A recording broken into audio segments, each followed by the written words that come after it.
5వ అధ్యాయము, ఈరోజు 5వ అధ్యాయము ముగించబడుతుంది. నెక్స్ట్ వీక్ నుంచి 6వ అధ్యాయంలోకి వెళదాం మనం. దానియేలు గ్రంథము 5వ అధ్యాయము 24వ వచనము నుంచి 31వ వచనం వరకు చదువుకుందాం. కావున ఆయన ఎదుట నుండి ఈ అరచేయి వచ్చి ఈ వ్రాతను వ్రాసిన శాసనం ఏదనగా మేనే టెకెల్ ఉపారసిస్. ఈ వాక్య భావం ఏమనగా, మేనే అనగా దేవుడు నీ ప్రభుత్వ విషయంలో లెక్క చూచి దాన్ని ముగించెను. టెకెల్ అనగా ఆయన నిన్ను త్రాసులో తూచగా నీవు తక్కువగా కనపడితివి.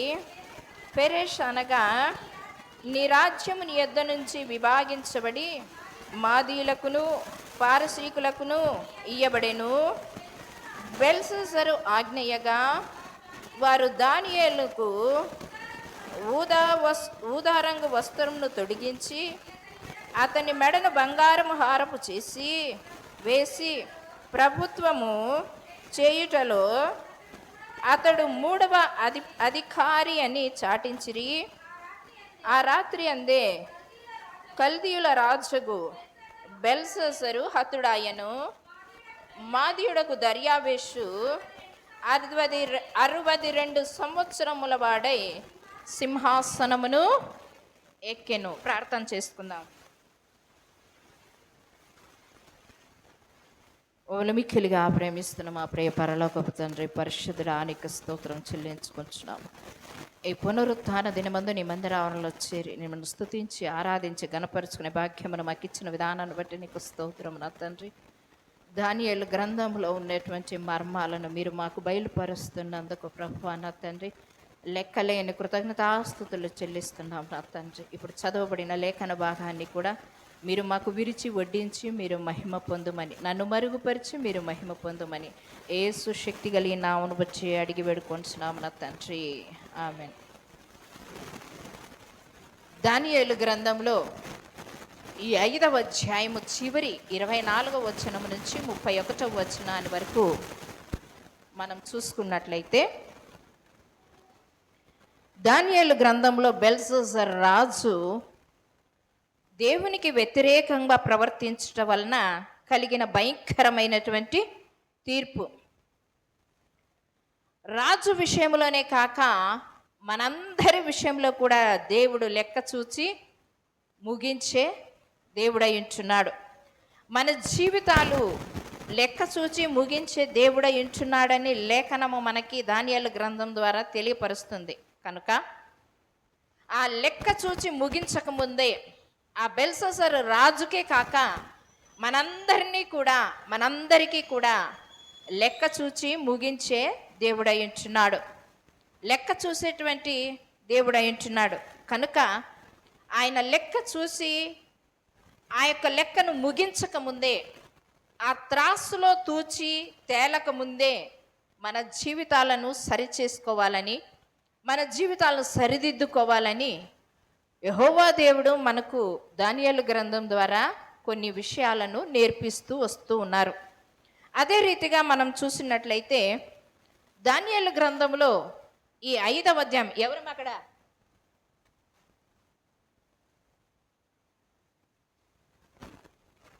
ఈ దానియేలు గ్రంథంలో మనం చూసినట్లయితే బెల్షస్సరు ప్రజల దృష్టిలో గనుడుగా కనపడుతున్నాడు, రాజుల దృష్టిలో గనులుగా కనపడుతున్నాడు, మంత్రుల దృష్టిలో గనుడుగా కనపడుతున్నాడు, రాజ్య భవనములో అందరి దగ్గర గనుడుగా కనపడుతున్నాడు, రాణుల దగ్గర గనుడుగా కనపడుతున్నాడు, 127 సంస్థాన అధిపతుల దగ్గర గనుడుగా కనపడుతున్నాడు, వారి కుటుంబంలో కూడా గనుడుగానే కనపడుతున్నాడు. కానీ అందరి దగ్గర గనుడుగా కనపడుతున్నాడు, కానీ దేవుని దృష్టిలో గనుడుగా లేడు. దేవుని దృష్టిలో వ్యతిరేకుడుగా ఉన్నాడు, దేవుని దృష్టిలో విగ్రహారాధికుడుగా ఉన్నాడు, దేవుని దృష్టిలో ఆజ్ఞను పాటించని వాడుగా ఉన్నాడు, దేవుని దృష్టిలో దేవునికి వ్యతిరేకంగా జీవిస్తూ ఉన్నటువంటి వ్యక్తి అయి ఉంటున్నాడు. నిజముగా దేవునికి వ్యతిరేకముగా జీవించినటువంటి మనము, దేవునికి విరోధముగా జీవించినటువంటి మనము బ్రతకగలుగుతామా? జీవించలేము. మనం ఈ లోకంలో ఎన్నో కష్టాలకు, బాధలకు, నష్టాలకు, కన్నీటి ప్రవాహానికి గురి అవుతూనే ఉంటాము. ఎందుకు అని అంటే దేవునికి వ్యతిరేకముగా జీవించడము ద్వారా, వ్యతిరేకమైనటువంటి జీవితాలు మనము జీవిస్తూ ఉన్నప్పుడు దేవుడంట మన లెక్క చూసి త్రాసులో తూచగా, ఆ త్రాసులో నువ్వు తక్కువగా కనపడితే ఏం చేస్తాడంట? తొలగించేస్తాడు. తొలగించడమే కాకుండా ఏం చేస్తాడంట? నీ జీవితాన్ని కూడా ముగించి వేస్తాను అని అంటున్నాడు. అదే రీతిగా మనం చూసినట్లయితే ఏ విషయంలో త్రాసులో లెక్క తూస్తాడు అనే విషయాన్ని మనం ఆలోచన చేస్తే గనక, ఈ త్రాసులో రెండు పాత్రలు ఉంటాయి. ఆ రెండు పాత్రల్లో మనం చూసినట్లయితే ఒక పాత్రలో తూనిక రాళ్లను వేస్తారు, ఒక పాత్రలో ఆ రాయికి తగినటువంటి పదార్థాన్ని కూడా వేస్తూ ఉంటారు. ఇంకొక పాత్రలో ఆ తూనిక రాళ్లను మనం చూసినట్లయితే 10 కేజీల రాళ్లను కానివ్వండి, 5 కేజీల రాళ్లను కానివ్వండి, 1 కేజీ రాయి కానివ్వండి వేసిన తర్వాత దానికి తగినటువంటి పదార్థము ఈ యొక్క పాత్రలో ఉండాలి. లేకపోతే కనుక ఈ రాయి వేసినటువంటి పాత్ర కిందికి వంగిపోయి ఏ పదార్థము లేనటువంటి పాత్ర పైకి తేలిపోయినట్టుగా మనము చూడగలుగుతాము. అదే రీతిగా మనం చూసినట్లయితే ఇప్పుడు వ్యాపార సంబంధమైనది అయితే కనుక ఆ విధముగా జరుగుతుంది. మరి విశ్వాసులమైనటువంటి మనకు దేవుడు ఏ విధముగా త్రాసులో తూచగలుగుతాడు? దేవుడు ఏ విధముగా త్రాసులో మనల్ని పెట్టి లెక్కను చూడగలుగుతాడు అని మనం ఆలోచన చేస్తే, ఒక పక్క త్రాసులో విశ్వాసి అయినటువంటి నిన్ను నన్ను పెట్టగలుగుతాడు. ఇంకొక పక్క ఏం చేస్తాడంటే, ఈ పక్క విశ్వాసుని పెట్టినప్పుడు ఈ పక్క ఏం చేస్తాడంటే ఆయన ఇచ్చినటువంటి ఆజ్ఞలకు నువ్వు ఈ పక్క సరితూగాలి. ఆయన ఇచ్చినటువంటి వాక్యానుసారంగా నువ్వు జీవిస్తున్నావా లేదా అనే విషయాన్ని ఆయన సరిచూస్తూ ఉంటాడు. ఎందుకు ఆ విషయాన్ని మనము అనుకున్నట్లయితే కనుక మనం సమూయేలు గ్రంథాన్ని మనము ఒక్కసారి చూసుకుందాం. సమూయేలు గ్రంథాన్ని మనం చూసినట్లయితే కనుక లేఖనంలో దేవుడు చెప్తూ ఉండేటువంటి మాట 15వ అధ్యాయము 22వ వచనంలో చూడండి. మొదటి సమూయేలు గ్రంథం 15వ అధ్యాయము 22వ వచనము. అందుకు సమూయేలు తను సెలవిచ్చినటువంటి ఆజ్ఞను ఒకడు గైకొనుట వలన యెహోవా సంతోషించినట్లు ఒకడు దహన బలులను అర్పించుట ఆయన సంతోషించిన. ఆలోచించుము, బలులు అర్పించుట కంటే ఆజ్ఞను గైకొనుటయు పొట్టేళ్ల కొవ్వును అర్పించుట కంటే మాట వినుటయు శ్రేష్టము అని అంటున్నాడు. ఏమంట అక్కడండి? బలులు అర్పించుట వాటికంటే కదా, క్రొవ్విన దూడలను అర్పించిన వాటికంటే ఏమంట? మాట వినుట శ్రేష్టం. ఏ మాట అది? క్రీస్తు కూడినటువంటి మాట. ఆ మాట ఎక్కడుంది? జీవ గ్రంథంలో ఉంది. ఆ మాట ఎక్కడ ఉంది? యోహాను రాసిన సువార్త 1వ అధ్యాయం 1, 2, 3 వచనాల్లో మనం చూస్తూ ఉన్నాం. ఆ మాటను అక్కడ ఆ తూనికలో పెడతాడు. ఈ తూనికలో విశ్వాసుని పెడతాడు. ఆ తూనికలో నువ్వు సరితూగాలి అని అంటున్నాడు. సరిగ్గా సమానముగా తూగాలి అని అంటున్నాడు. ఒకవేళ ఈ యొక్క వాక్యాన్ని పెట్టిన తర్వాత ఈ పాత్ర కిందికి వంగిపోయి విశ్వాసి అయినటువంటి నీవు పైకి తేలిపోతే నీ లెక్కను దేవుడు ముగిస్తాను అని అంటున్నాడు. ఇక్కడ వాక్యము పెడతాడు, దీనిలో చూస్తాడు ప్రార్థనా జీవితం కరెక్ట్గా ఉందా, ప్రతి పునరుత్థాన దినమందు మందిరావరణానికి వచ్చావా, క్రమము తప్పకుండా ప్రార్థన చేస్తున్నావా, క్రమం తప్పకుండా వాక్యం వింటున్నావా, నా యొక్క పునరుత్థానపు దినముగానే నువ్వు చూస్తూ ఉన్నావా, వాక్యానుసారంగా క్రియానుసారంగా నువ్వు జీవిస్తూ ఉన్నావా, వాక్యానికి లోబడుతూ నువ్వు జీవిస్తూ ఉన్నావా, ఆజ్ఞలకు లోబడుతూ జీవిస్తున్నావా, నువ్వు బాప్తీసం తీసుకున్నది మొదలుకొని ఆత్మానుసారంగా నువ్వు జీవిస్తున్నావా, ఆధ్యాత్మికంగా ఆత్మీయంగా నువ్వు బలపడుతూ ఉన్నావా, ఆత్మీయ జీవితంలో నువ్వు పరిపక్వత చెందుతూ ఉన్నావా, ఆత్మీయ జీవితంలో నువ్వు అనేక విషయాలలో బలపడుతున్నావా అని నిన్ను చూస్తాడు. నిన్ను తూచిన తర్వాత అప్పుడు తేలిపోతావో ఉంటావో అది మీకే తెలియను అని అంటున్నాడు. నిజంగా జ్ఞాపకం చేసుకోండి, ప్రతి ఒక్కరిని కూడా దేవుడు తూకంలో ఏం చేస్తాడంట అంటే తూస్తూ ఉంటాడు. ఈ లోకానుసారంగా ఆ తూనిక ఎక్కడ ఉంటుంది అంటే న్యాయ పీఠము దగ్గర, అంటే ఎక్కడుంటుంది? కోర్టు దగ్గర, ఒక పోలీస్ స్టేషన్ దగ్గర మాత్రమే ఈ యొక్క న్యాయాధిపతి అయినటువంటి వారి దగ్గర ఏముంటుందంట? తూనిక ఉంటుంది అని అంటున్నాడు. బాగా జ్ఞాపకం చేసుకోండి. నిజమే, ఇక్కడ ఈ లోకపరమైనటువంటి న్యాయాధిపతుల యొద్ద కాదు, కానీ సర్వభౌముడైనటువంటి ఆయన దగ్గర కూడా ఒక ఏముందంట, త్రాసు ఉంది అని అంటున్నాడు. ఆ త్రాసులో నిన్ను నన్ను తూచగలుగుతాడు అని అంటున్నాడు. కానీ ఆ తూచినటువంటి దేవాది దేవుడు నువ్వు కరెక్ట్గా సరిపోతే కనుక ఆయన రాకడలో వచ్చినప్పుడు నీవు కూడా ఆయనతో పాటు ఎత్తబడతావు. లేకపోతే కనుక ఇక్కడే విడవబడతావు. విడవబడినటువంటి వారికి దేవుడు ఏం చేస్తాడో తెలిసిన, ఆ విడవబడినటువంటి ప్రజలకు తూనిక ప్రకారము ఆహారాన్ని పెడతాడంట. ఒకసారి ఆలోచన చేయండి. నిజమే, బాగా జ్ఞాపకం చేసుకున్నట్లయితే యెషయా గ్రంథం 40వ అధ్యాయంలో మనం చూసినట్లయితే, యెషయా గ్రంథము 40వ అధ్యాయము 12వ వచనం నుంచి 15వ వచనం వరకు. అమ్మా, పర్వతములు తూచిన, నేను చదువుతాను, మీరు అండర్లైన్ చేసుకోండి కావాలంటే. పర్వతములను తూచిన వాడెవడు, బాగా గమనించండి, అందులోనే ఉంది 12వ వచనం నుంచి 15వ వచనం వరకు. కొన్ని వచనాలు నేను తీసివేసి ఇంపార్టెంట్ అయినటువంటి మాత్రమే నేను రాసుకున్నాను. చూసినట్లయితే, పర్వతములను తూచిన వాడెవడు, తూనికల చేత కొండలను తూచిన వాడెవడు. బాగా గమనించండి, పర్వతములను తూచిన వాడెవడు అంటున్నాడు. రెండవది ఏమంటున్నాడు, తూనికల చేత ఎవరిని కొలిచాడంట, కొండలను తూచిన వాడెవడు. జనములు త్రాసు మీద ధూళి వంచివారు, ద్వీపములు గాలికి ఎగురు సూక్ష్మ రేణువుల వలె ఉన్నారు అని అంటున్నాడు.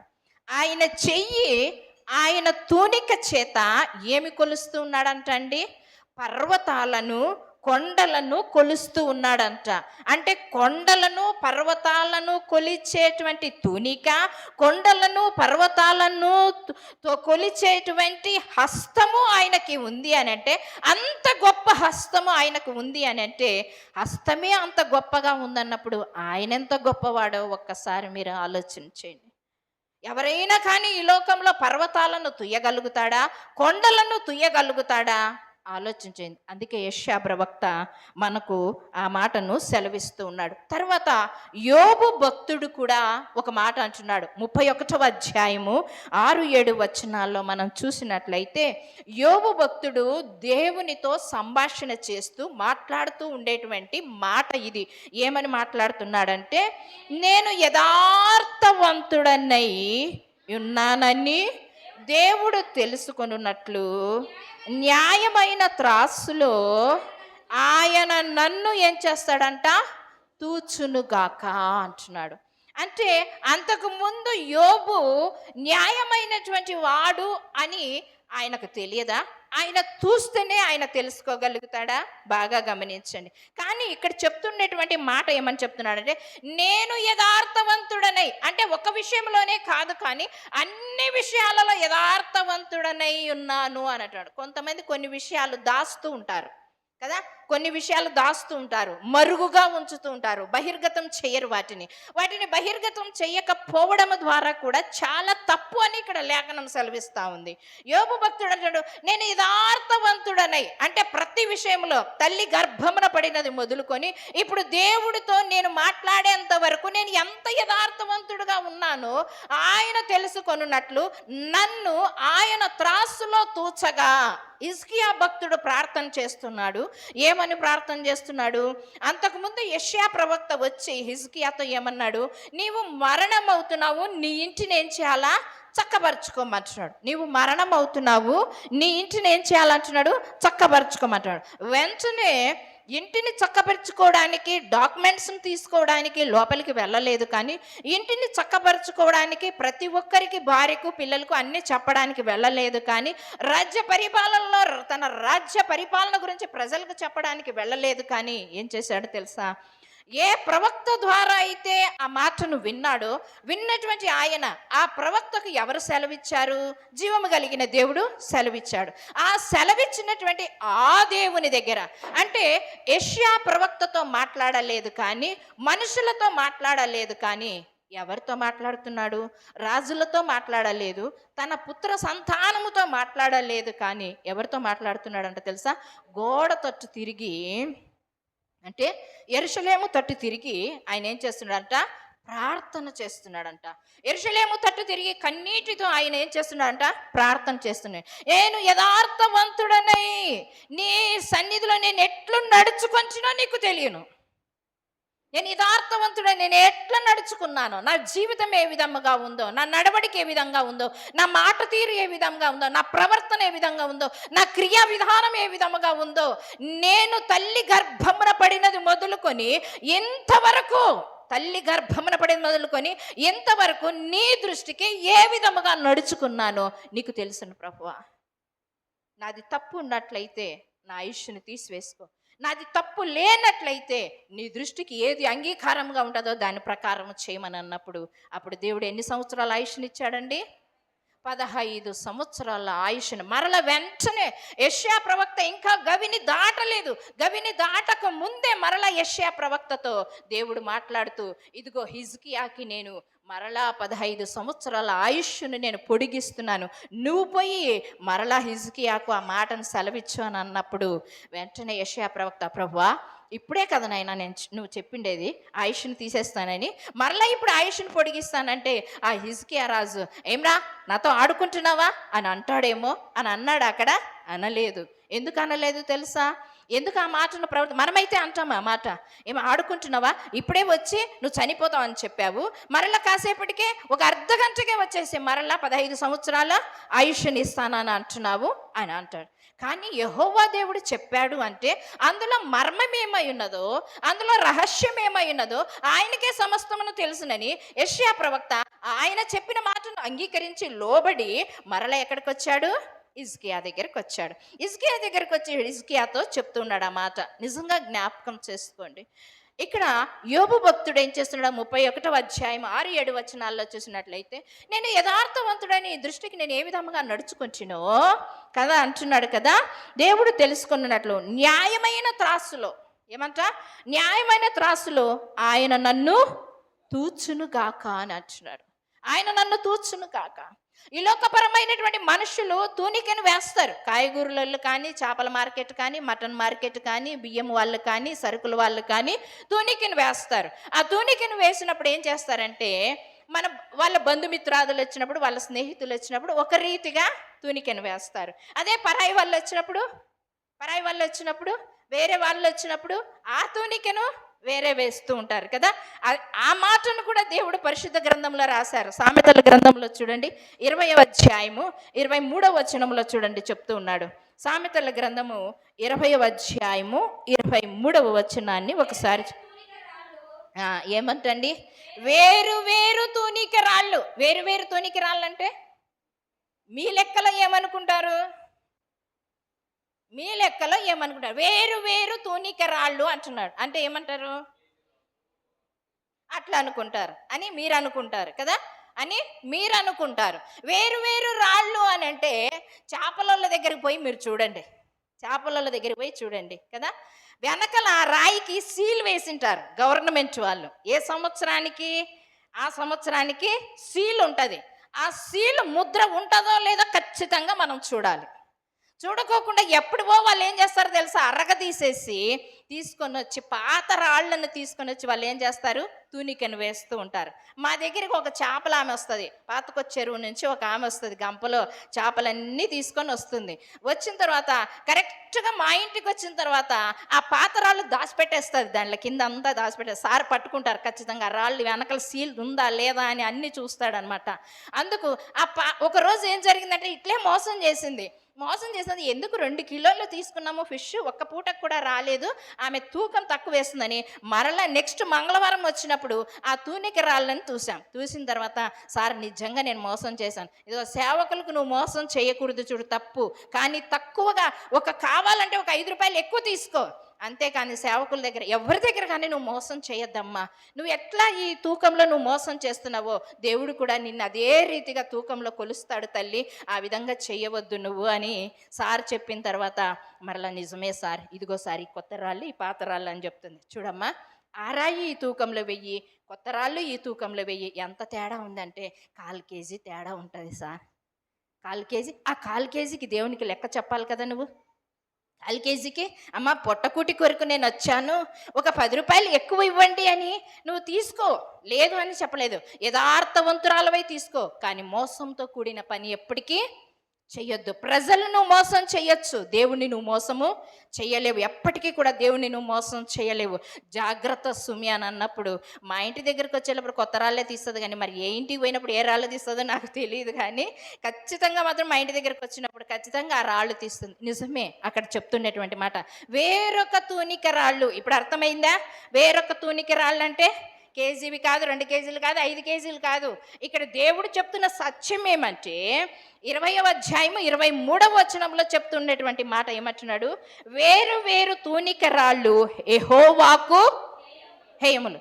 వేరు వేరు తూనిక రాళ్ళు, ఒకవేళ కేజీ రాళ్ళు, 2 కేజీల రాళ్ళు, 3 కేజీల రాళ్ళు అయితే హేయమని ఎట్లా అంటాడు దేవుడు? అన్నాడు ఆ మాట. ఎందుకు హేయమని అంటున్నాడు? నువ్వు చేస్తున్న మోసాన్ని, నువ్వు చేస్తున్న అక్రమాన్ని బట్టి దేవుడు ఏమంటున్నాడు అక్కడ? తూనిక రాళ్లను నువ్వు మారుస్తున్నావు సుమా, తూనిక రాళ్లను నువ్వు మారుస్తున్నావు సుమా అని అంటున్నాడు. శాంతకుమార్ సారు ఫస్ట్ మా దగ్గర ఉన్నప్పుడు బాగా ట్రైనింగ్ అవుతూ ఉండేటప్పుడు ఏం జరిగిందంటే, ఆ అబ్బాయి ఏ పని లేకుండా మన పెళ్ళిళ్ళకి, ఫంక్షన్లకి, దీనిలోకి పోయినప్పుడు భోజనాలు వడ్డిస్తారు చూడండి, క్యాటరింగ్ చేస్తూ ఉంటారు. ఆ క్యాటరింగ్ చేయడానికి వెళుతూ ఉండేవారు. కానీ బైబిల్ ట్రైనింగ్ అవుతూ ఉండేటప్పుడు, మా దగ్గరే బైబిల్ ట్రైనింగ్ అవుతూ ఉండేటప్పుడు ఒకసారి అన్నాను, నువ్వు ఆ విధంగా పోవద్దు, నువ్వు శాంతయ్య, నువ్వు ఆ విధంగా పోవద్దు, కావాలంటే ఓన్గా ఒక బిజినెస్ పెట్టుకో. ఎందుకు అని అంటే, సేవకుల మీద ఆధారపడకూడదు, తర్వాత తల్లిదండ్రుల మీద ఆధారపడకూడదు, నీకు నీవుగా వ్యక్తిగతంగా జీవించాలి కనుక, బ్రతకాలి కనుక, నీకు జీవనోపాధి ఉండాలి కనుక ఒక వ్యాపారాన్ని, పాల వ్యాపారాన్ని పెట్టుకో అని అన్నాం. ఆ పాల వ్యాపారాన్ని పెట్టుకోవడానికి పెట్టుబడి అప్పటి పరిస్థితులలో వాళ్ళది పేద పరిస్థితి. ఆ పేద పరిస్థితి ఉండడం ద్వారా దాదాపుగా 10,000 రూపాయలు కావాలి. ఆ క్యాన్లకి, మళ్ళీ చిన్న చిన్నవి అవి ఉంటాయి కదా, లీటర్ పావులు, అవన్నీ తీసుకొని రావడానికి, పాలు పెట్టుబడి పెట్టడానికి, తర్వాత దాన్ని తీసుకొని వచ్చి ఇంకొక మార్కెట్కి వేయడానికి, పాల కేంద్రానికి వేయడానికి, ఆ విధంగా జరుగుతూ ఉంటుంది. ఆ విధంగా జరుగుతున్నప్పుడు ఒక 10,000 అన్నా లేకపోతే ఎట్లా అని అన్నప్పుడు అప్పటికప్పుడు 10,000 అరేంజ్ చేసేసి మేము ఇచ్చిన తర్వాత అక్కడ ఏం జరిగిందంటే పాల వ్యాపారాన్ని మొదలుపెట్టాడు. రాను రాను అందులో డబ్బు చూశాడు. ఎవరు? డబ్బు చూశాడు. డబ్బు చూసిన తర్వాత ఎవరు అన్నారంట పాల వాళ్ళు, ఈ గిద్దెలను, పాల గిద్దెలు ఉంటాయి కదా, దాన్ని ఏం చేస్తారంట, పైన అరగదీస్తారంట.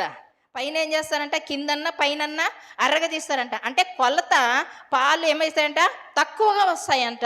ఆ విధంగా చెప్పినారు అని చెప్పేసి వెంటనే మరలా నా దగ్గరికి వచ్చి చెప్పాడు, ఆంటీ ఈ విధంగా చేయాలంట, పాలు తక్కువ వస్తాయంట, నువ్వు లెక్క కరెక్ట్గా పెట్టుకో. వాళ్ళు కనుక రాచుకొని, పూచుకొని, నరుక్కొని, ఏమన్నా చేసుకొని నువ్వు కరెక్ట్గా ఇంకా గిన్నెడు పాలు ఎక్కువే పోయి దేవుడు నిన్ను ఆశీర్వదిస్తాడు. దేవునికి స్తోత్రం, హల్లెలూయా.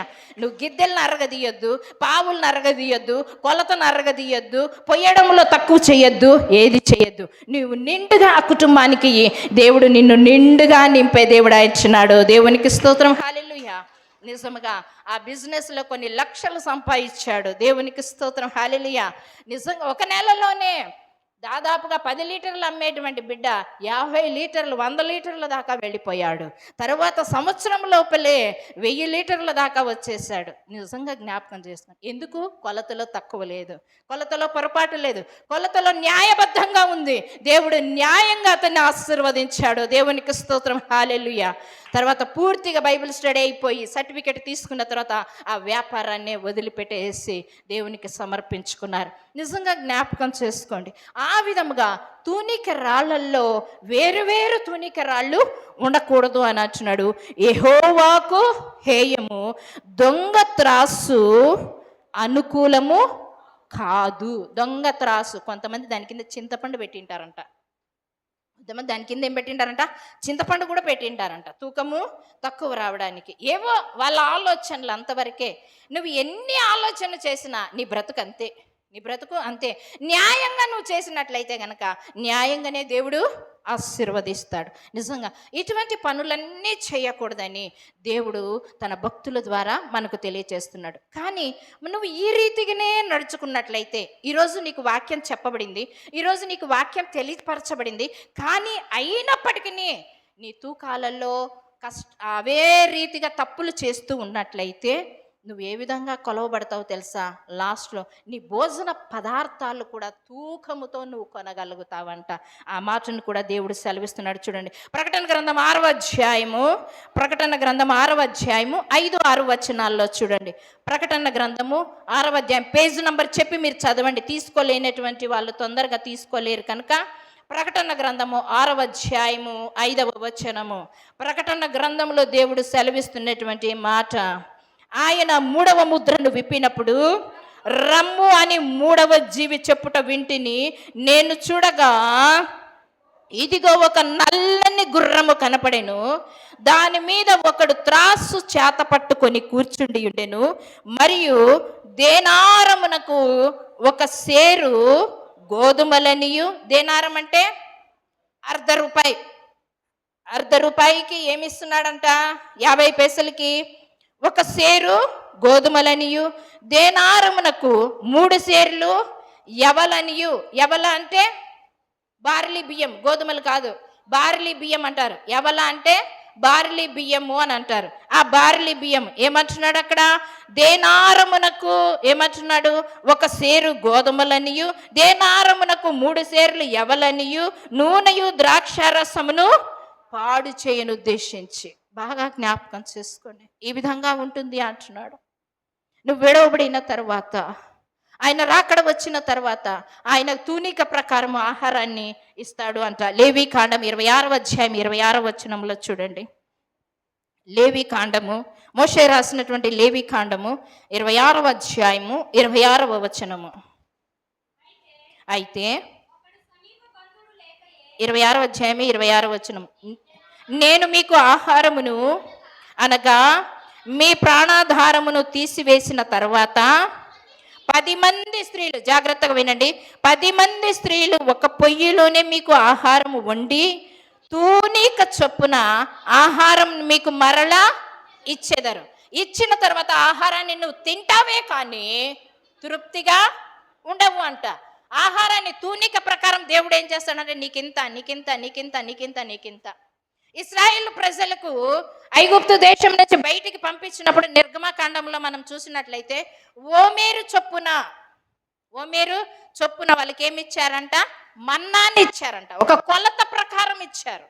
ఒక కొలత ప్రకారమే మనల్ని బ్రతకమంటున్నాడు. ఒక కొలత ప్రకారమే మనల్ని తినమంటున్నాడు. యెహెజ్కేలు గ్రంథంలో కూడా మనం చూసినట్లయితే కనుక 4వ అధ్యాయము 10వ వచనంలో మనం చూసినట్లయితే, ఆ రెఫరెన్స్లు మీరు రాసుకోండి, రేపొద్దున బైబిల్ క్విజ్కు మీకు పనికొస్తాయి. యెహెజ్కేలు గ్రంథము 4వ అధ్యాయం 10వ వచనము, 2వ రాజుల గ్రంథము 7వ అధ్యాయంలో ఈ విధంగా ఆహార పదార్థాలను తూనిక చొప్పున మనకి ఇస్తాను అంటున్నాడు. తర్వాత లాస్ట్లో పెరెస్.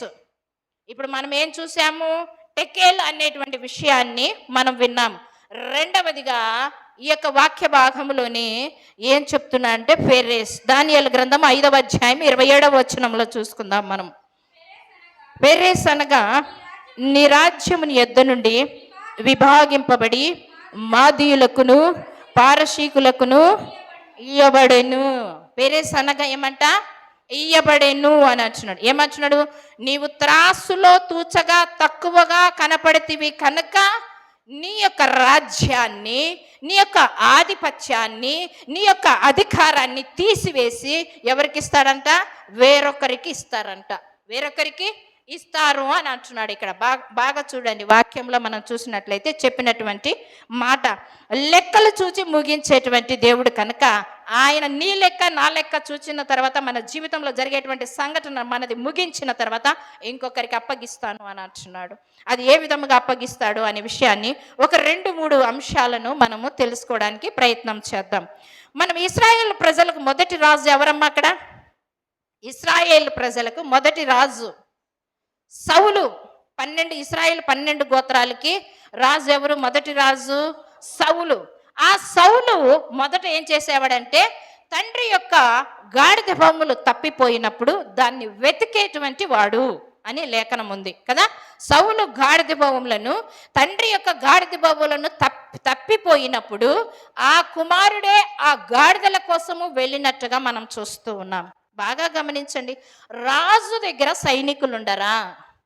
రాజు దగ్గర పనివారు ఉండరా?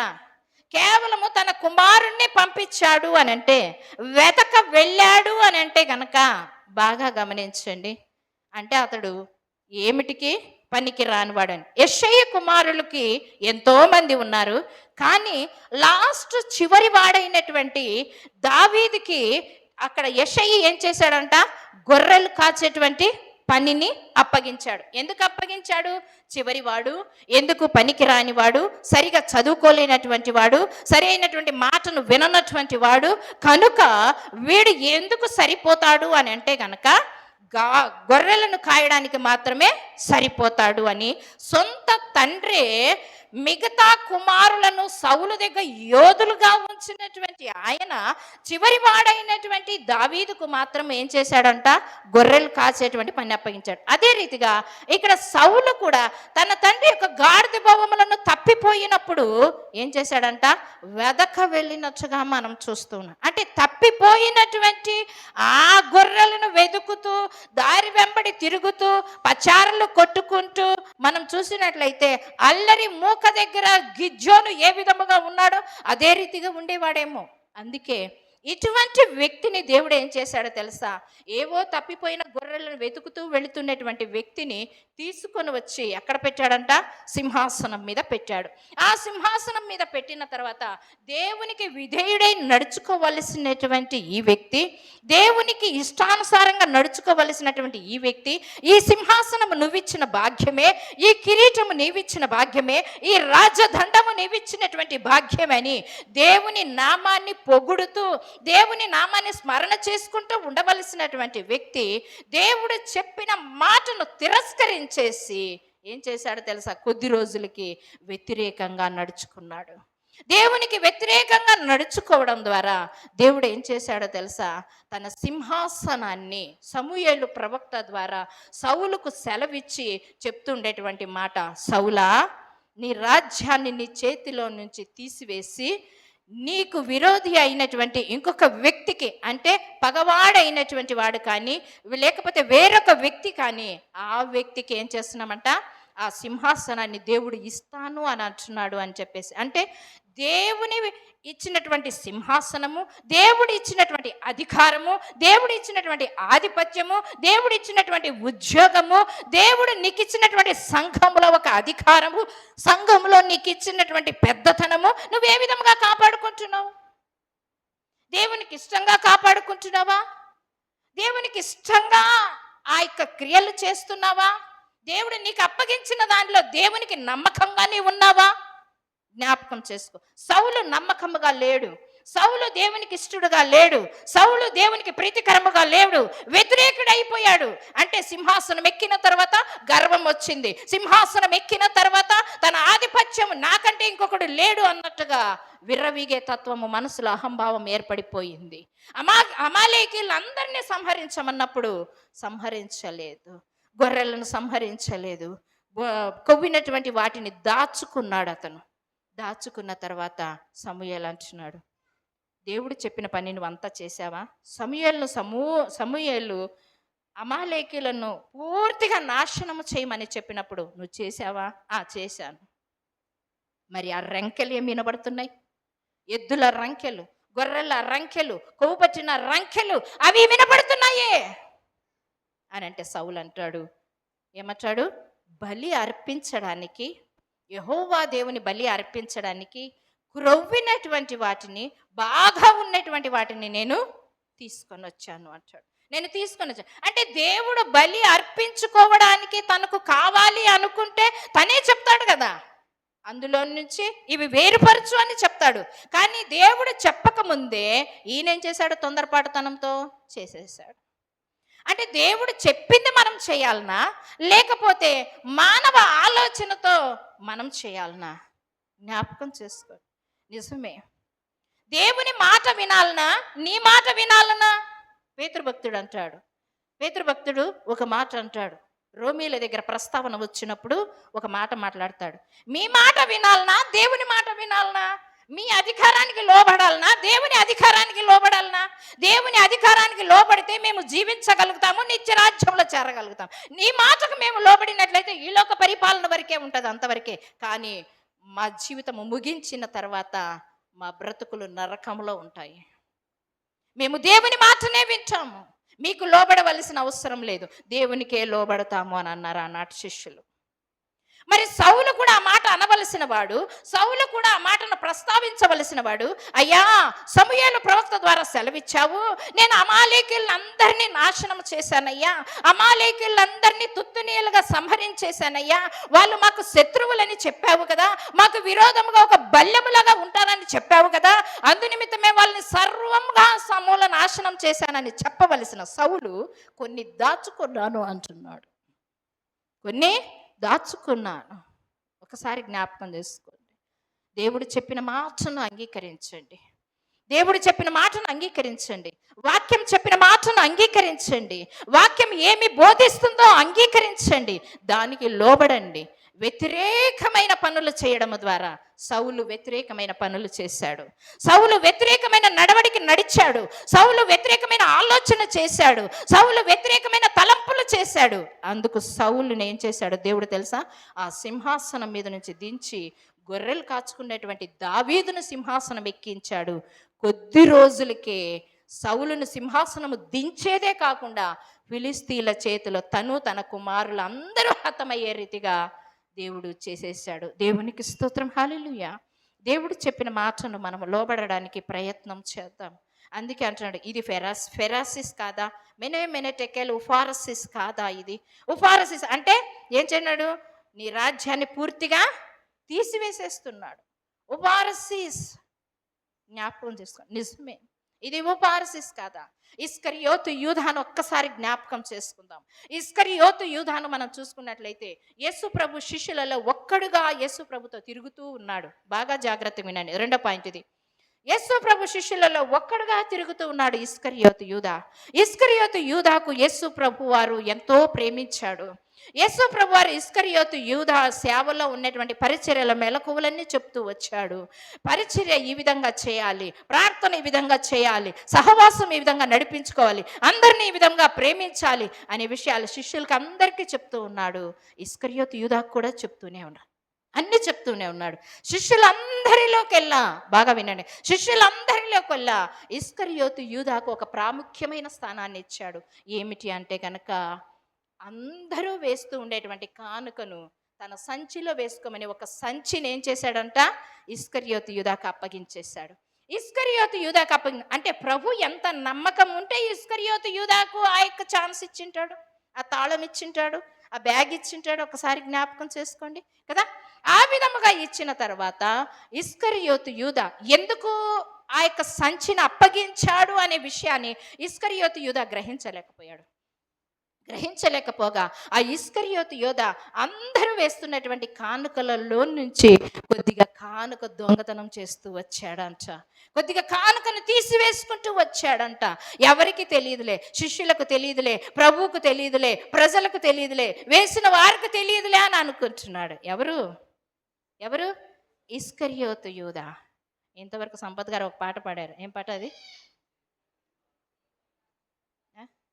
దేవుని భాగము దేవునికి యుడి. పాడండర్రా, పాడండి. దేవుని భాగము దేవునికి యుడి. నాకు రాకుంది, పాడండి. అందియనన్నా అందివ్వండి.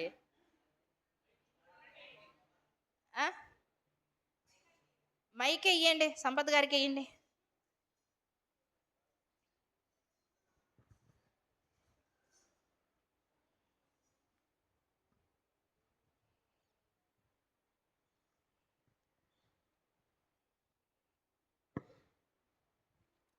హల్లెలూయా, హల్లెలూయా. దేవుని భాగము దేవునికి ఇయ్యుము, దీవింపబడదవు సంతోషింతువు. దేవుని భాగము దేవునికి ఇయ్యుము, దీవించబడదవు సంతోషింతువు. ఉత్సాహముతో నిజడి వారిని ఆశ్చర్య రీతిగా ఆశీర్వదించును. ఉత్సాహముతో నిజడి వారిని ఆశ్చర్య రీతిగా ఆశీర్వదించును. దేవుని భాగము దొంగలించుట బహు శాపగ్రస్తం, శాంతికి దూరము. దేవుని భాగము దొంగలించుట బహు శాపగ్రస్తం, శాంతికి దూరం. చాలు, దేవునికి స్తోత్రం. హల్లెలూయా. దేవుని భాగము దొంగిలించుట బహుశాపగ్రస్తము అన్నట్ట. ఎక్కడుంది అది?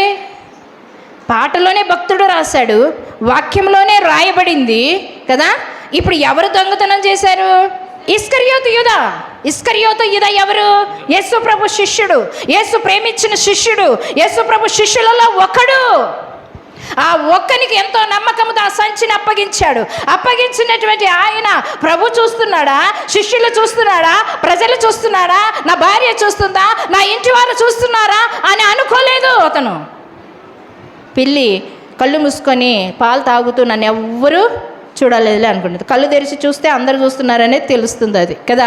అదే రీతిగా ఇక్కడ తీసుకుంటూ వచ్చాడు. తీసుకుంటూ వచ్చిన తర్వాత ఆ యొక్క సంచిలో ఉన్న కానుకను తీసుకోవడమే కాకుండా, ఆ సంచిలో ఉన్న కానుకను తీసుకోవడమే కాకుండా చివరికి ఏం చేశాడో తెలుసా? యేసు ప్రభుని ఎన్ని వెండి నాణ్యాలకు అమ్మేశాడండి? 30 వెండి నాణ్యాలకు అమ్మేశాడు. ఏం చేశాడంట? అధికారుల దగ్గర 30 వెండి నాణ్యాలను తీసుకొని, ప్రభు మీకు అప్పగిస్తాను, అప్పగించిన దానికి మీరు నాకేమి ఇస్తారు అని అంటే, అప్పుడు అంటున్నాడు ఎన్నంట? 30 వెండి నాణ్యాలు మీకు ఇస్తాము. నిజమే, ఒకరోజు అప్పగించాడు ప్రభుని. ఎంత నమ్మక ద్రోహి కదా. మనతోనే ఉంటూ, సహవాసంలోనే ఉంటూ, మనకు తెలియకుండా, ప్రభుని వేరొక శిష్యునికి తెలియకుండా, యేసు ప్రభుకు తెలియకుండా ఏం చేశాడు? అక్కడ అప్పగించేశాడు. ఏం చేశాడు? ముద్దు పెట్టి, అది కూడా ప్రేమ ముద్దు పెట్టి ఏం చేశాడంట? ఆయన ఇస్కరియోతు యూదా ఏం చేశాడు? అప్పగించాడు. అప్పగించిన తర్వాత జరిగిన సంఘటన ఏం తెలుసా? అప్పగించిన తర్వాత యేసు ప్రభువారు ఆ వేదన పడుతున్నప్పుడు, ఆ బాధన పడుతున్నప్పుడు, ఆ రక్తము చిందించబడుతున్నప్పుడు, ఆ చెబుకులు ఆ వీపు మీద విసిరి ఆ కండను చీలుస్తూ ఉండేటప్పుడు కన్నులారా చూస్తున్నాడు ఇస్కరియోతు యూదా. కన్నులారా చూస్తూ ఉండేటప్పుడు అతని హృదయం చెలించిపోయింది, అతని హృదయం పరితాపం చెందింది, అతని హృదయం పశ్చాత్తాపము కలిగింది, వేదన కలిగాడు, బాధపడ్డాడు.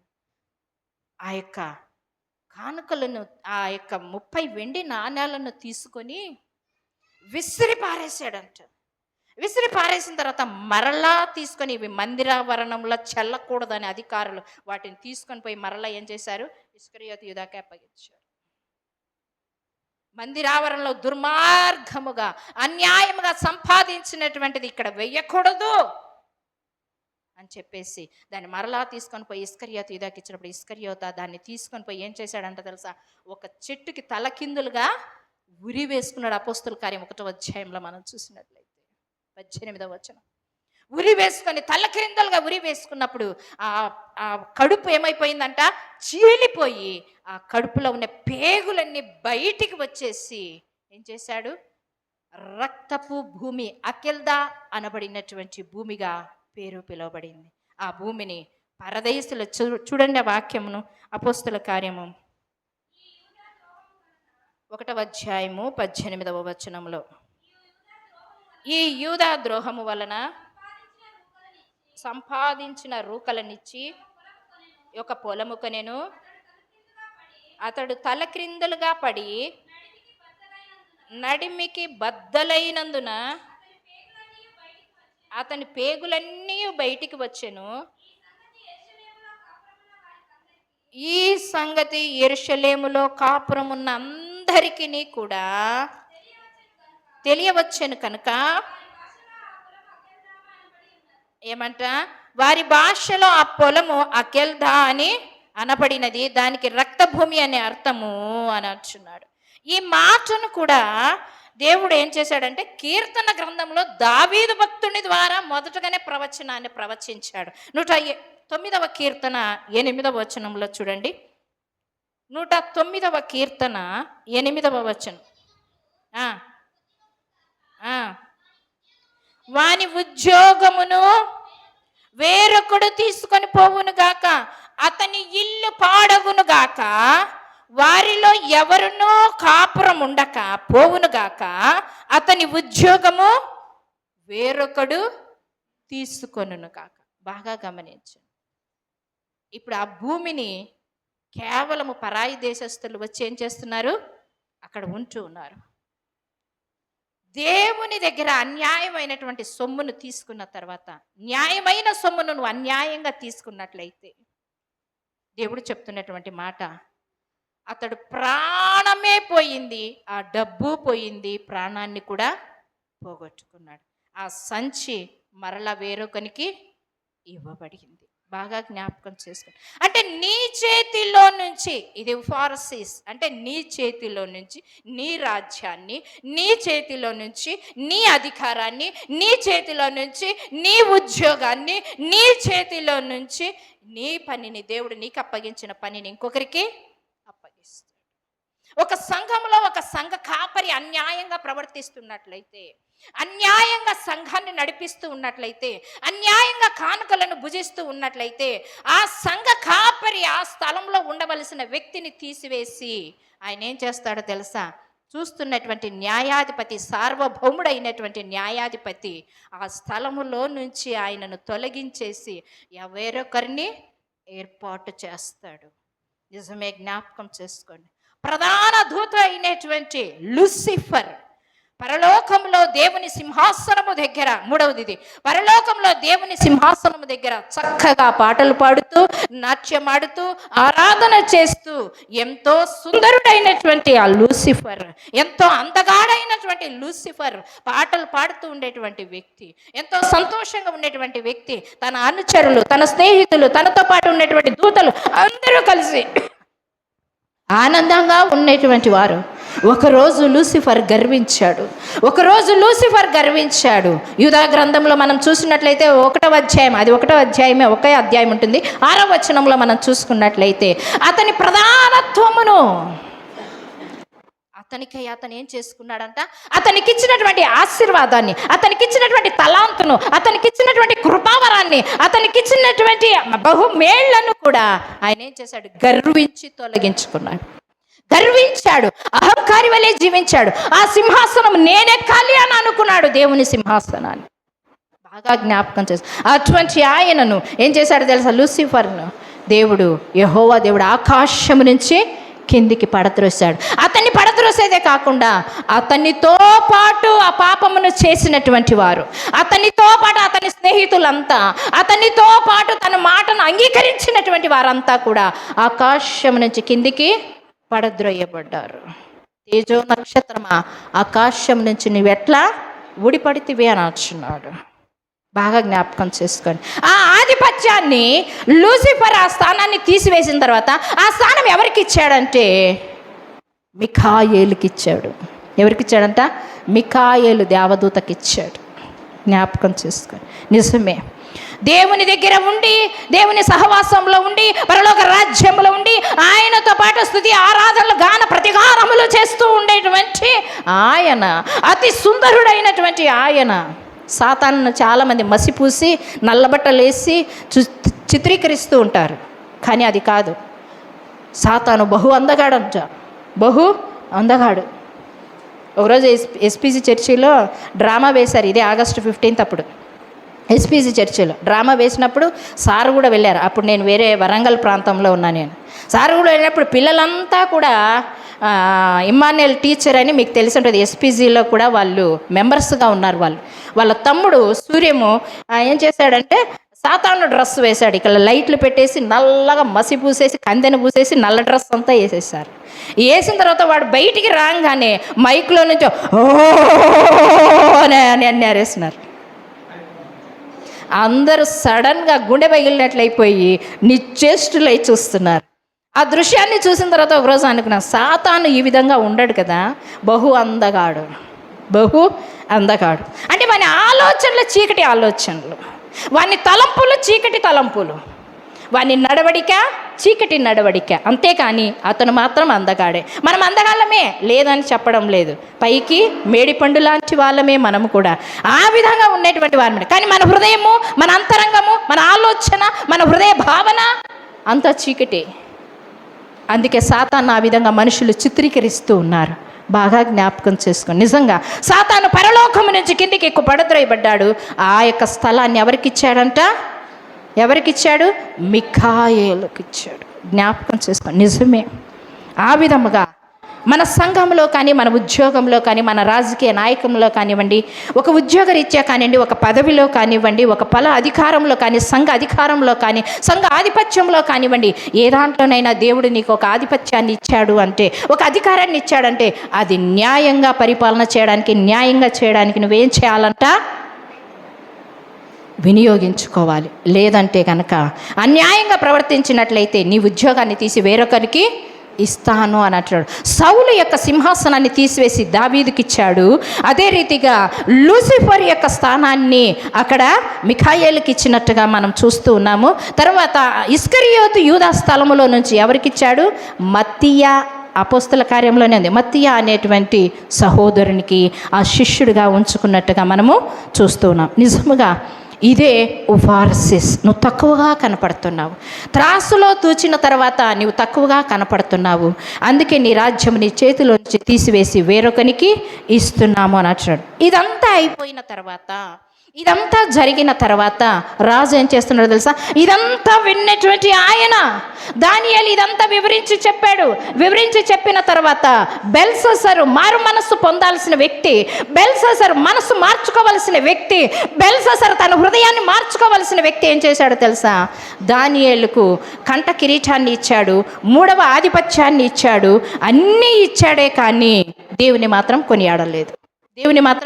కొనియాడలేదు. కొనియాడకపోగా అప్పటికే సమయాన్ని ఇచ్చాడు దేవుడు, అప్పటికే కొన్ని గడియలను ఇచ్చాడు దేవుడు. కానీ బెల్షస్సర్ తెలుసుకోలేదు. దానియేలు అయ్యా నీ రాజ్యం ఇంకొకరికి ఇవ్వబడుతుంది అని అన్నప్పుడు దేవుని తట్టు తిరిగి, అవునయ్యా నేను తప్పు చేశాను, మందిర ఆవరణలో ఉపయోగించవలసినటువంటి ఒక సామగ్రిని అంతా తీసుకొని వచ్చి నేను తాగుడు పదార్థాలకు ఉపయోగించేసి వాడుకున్నానయ్యా, నేను తప్పు చేశానయ్యా, నేను విందులో పాపం చేశానయ్యా, మీకు విరోధంగా పాపం చేశానని పశ్చాత్తాపపడవలసినటువంటి వ్యక్తి పశ్చాత్తాపపడకపోగా ఆ రాత్రే తన జీవితాన్ని ముగించి వేశాడు. దేవుడు తన జీవితాన్ని కూడా తీసేసేసాడు, మరణించాడు. మరణించిన తర్వాత వెంటనే మాదీయుల పారసీకులకు ఆ రాజ్యాన్ని అప్పగించేశాడు. దేవునికి స్తోత్రం. హల్లెలూయా, హల్లెలూయా. మెనే టెకెల్ ఉఫార్సిస్ 5వ అధ్యాయము ముగించబడింది. నెక్స్ట్ వీక్ మనం 6వ అధ్యాయంలోకి ఎంటర్ అవుతాం. కనుక జ్ఞాపకం చేసుకోండి, ఈ 5 అధ్యాయాలు ఎన్నో ఎపిసోడ్లు అయిపోయినాయి మనకి. కనుక వీటిని అన్నిటినీ కూడా మీరు తరచుగా వినడానికి, నోట్స్ ప్రిపేర్ చేసుకోవడానికి ప్రయత్నం చేయండి. 6వ అధ్యాయంలోకి మనము ప్రవేశిస్తాము. కనుక మనమందరము కలిసి మోకరించినట్లయితే